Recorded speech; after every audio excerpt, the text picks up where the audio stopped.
সম্মানিত দর্শক এবং শ্রোতাবৃন্দ, আমি ডক্টর আবুল কাশেম মোহাম্মদ মাহবুবুল্লাহ যশোরী বাংলাদেশি সেবা পার্টির পক্ষ থেকে আপনাদের সকলকে জানাই আসসালামু আলাইকুম ওয়া রাহমাতুল্লাহ। পৃথিবীতে যে সমস্ত জায়গাতে ইজতেমা হয়, যেখানে গেট টুগেদার হয়, আসুন সেই সব জায়গাগুলি নিয়ে আমরা একটু নিরাপত্তার দৃষ্টিতে দেখি।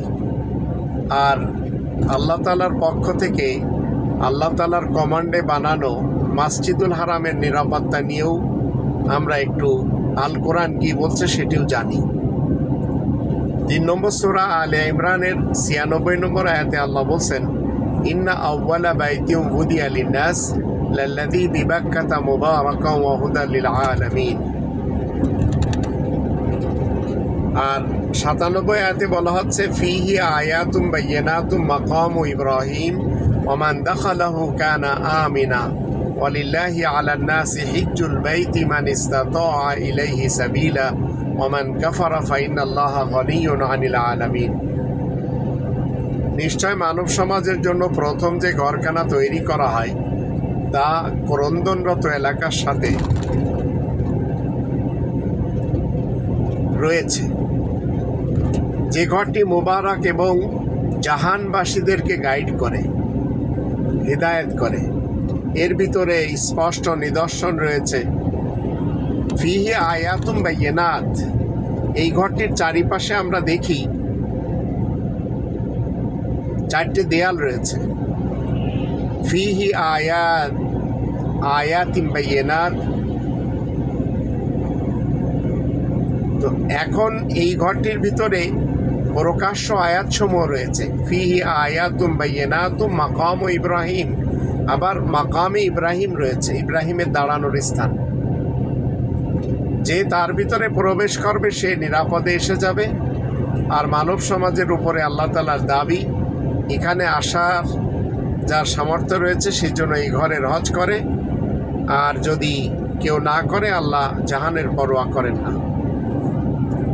কখনো আপনারা নিরাপত্তার দিক থেকে শুনেছেন যে এখানে হাজার হাজার আর্মি এবং পুলিশ মোতায়েন রয়েছে? কোনো কালেও ছিল না। এখানে প্রকাশ্যভাবে একে অপরের পকেট থেকে সব কিছু চুরি করে নিয়ে যাচ্ছে, মোবাইল ছিনতাই হয়ে যাচ্ছে, কোনো কালেও ছিল না। কিন্তু যশোরে যে ৩০ লক্ষ মানুষ শায়েখ আহমদুল্লাহ এবং মিজানুর রহমান আজহারির মাহফিল শুনতে এসে হাজার হাজার মোবাইল চুরি হয়ে গেল, স্বর্ণ চুরি হয়ে গেল, কত কিছু চুরি হয়ে গেল, এটা কি কখনো কম্পেয়ার করেছেন যে এই মৌলবীদের ওয়াজ মাহফিলে চুরি ডাকাতি হচ্ছে? পাগলা মসজিদে যেই যাচ্ছে সেই আবার সেখানে টাকা দিচ্ছে। আবার হিন্দুদের মহাকুম্ভের মেলাতে হাজার হাজার হাজার হাজার পুলিশ মোতায়েন করা হচ্ছে। মুসলমানদের বিশ্ব ইজতেমা ঢাকা টঙ্গী মাঠে হাজার হাজার পুলিশ মোতায়েন করা হচ্ছে। কিন্তু মসজিদুল হারাম এগুলি থেকে একেবারে আলাদা, কারণ এটি আল্লাহ তাআলার কমান্ডে বানানো। এই ঘরে যদি আপনি আমি প্রবেশ করি তাহলে আপনি আমি নিরাপদে এসে যাব। আর এই ঘরটির চারটি যে দেয়াল রয়েছে, এই দেয়াল 4টি হচ্ছে ইম্পর্টেন্ট, যেটি আপনাকে আমাকে বুঝতে হবে কয়েকটি আয়াত থেকে। 15 নম্বর সূরা আল হিজরের 87 আয়াতে লেখা, ওয়ালাকাদ আতাইনাকা সাবআম মিনাল মাসানি ওয়াল কুরআনাল আযীম। অবশ্যই আমি তোমাকে 7টি পুনরাবৃত্তি এবং 7টি চক্করের তাওয়াফ আর আয়াত দিয়েছি। আর দিয়েছি কি? আজিম কোরআন।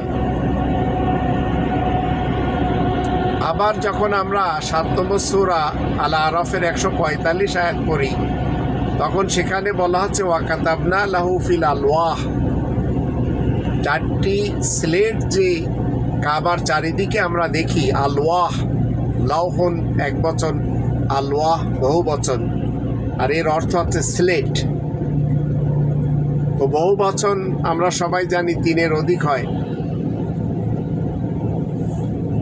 তো এখানে 4টি স্লেট রয়েছে। এই স্লেটে ফিহি আয়াতুম বাইয়িনাত, এখানে আয়াতুম বাইয়িনাত রয়েছে। 6348টি আয়াত রয়েছে, 114টি সূরা রয়েছে। আবার যেখান থেকে তাজালুনা লাহু কারাতিস, যেখান থেকে কি করা হয়েছে, কাগজে আনা হয়েছে।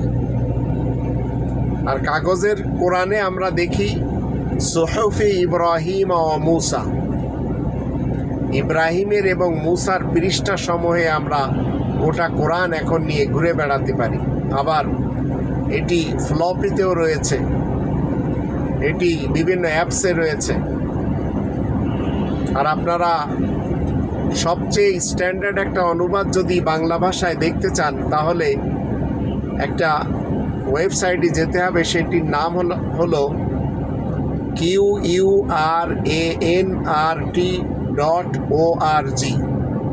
quranrt.org। এখানে যাবেন, তখন আপনারা পাবেন একটি স্বচ্ছ অনুবাদ বাই দি নেম অফ আল্লাহ। তো পৃথিবীতে যে বা যারা বলে চলেছে মানুষের বানানো যে সমস্ত স্থানগুলি, এগুলিও হিদায়েত করে, তো কোরআনের থেকে সত্যায়িত না। সেটি ভ্যাটিকান হোক, জেরুজালেম হোক, অথবা বিশ্ব ইজতেমা হোক, কিংবা রায়বান্ডের ইজতেমা হোক, অথবা অন্য অন্য কোনো এলাকার ইজতেমা হোক না কেন, মসজিদুল হারাম আপনাকে আমাকে বড় কোরআন হিসেবে নিতে হবে। তাই আল্লাহ বলছেন ওয়ালাকাদ আতাইনাকা সাবআম মিনাল মাসানি ওয়াল কুরআনাল আযীম। তো নিরাপত্তার জন্য আমরা যখন 114টি সূরার 6348টি আয়াতের বেষ্টনীতে এসে যাব, কোরআনের 5টি দাবি মেনে চলব, তখন আপনাকে মহাকুম্ভেও যেতে হবে না, বিশ্ব ইজতেমা টঙ্গীতেও যেতে হবে না, অথবা ভ্যাটিকানেও যেতে হবে না, কিংবা লাহোর দাতা দরবারেও যেতে হবে না, বা খাজা নিজামুদ্দিনের মাজারেও যেতে হবে না, অথবা আলী হাজবেরি বাবার মাজার কিংবা আব্দুল কাদের জিলানির বাজার, কোথাও যেতে হবে না।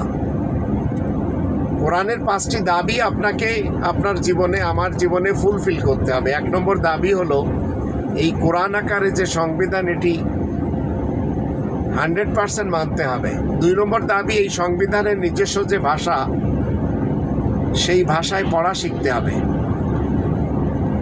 এই কোরআনের ভাষায় কোরআনকে পড়া শিখতে হবে। 3 নম্বর দাবি হলো এই কোরআন আকারে যে সংবিধান রয়েছে, এটা মাতৃভাষায় জানতে হবে। 4 নম্বর দাবি হচ্ছে এই কোরআন মতে নিজের জীবন কাটাতে হবে। আর 5 নম্বর দাবি হলো এই কোরআনে তাবলীগ করতে হবে। তাহলে আপনি দুনিয়ার যেখানে থাকুন না কেন, আপনি কোরআনের বেষ্টনীতে, মসজিদুল হারামের বেষ্টনীতে থাকলে আপনি নিরাপদে থাকবেন, নিরাপত্তায় থাকবেন। তাই আল্লাহ বলছেন ওমান দাখালাহু কানা আমিনা। তাই আসুন আমরা সবাই কোরআনের বেষ্টনীতে, মসজিদুল হারামের বেষ্টনীতে আমরা আমাদের জীবনকে প্রবেশ করিয়ে নিই। ওমিন হাইথু খরাজতা ফাওয়াল্লি ওয়াজহাকা শাতরাল মসজিদিল হারাম ওয়া ইন্নাহু লাল হাক্কু মির রাব্বিক। আবার 2 নম্বর সূরা আল বাকারার 149 185 বলা আছে লিয়াল্লা ইয়াকুনা লিন্নাসি আলাইকুম হুজ্জা। তাই আসুন আমরা আমাদের ব্যক্তিত্বকে বড় কোরআনের বেষ্টনীতে ঘিরে নেই, তাহলে আমাদেরকে কেউ পথভ্রষ্ট করতে পারবে না by the name of Allah.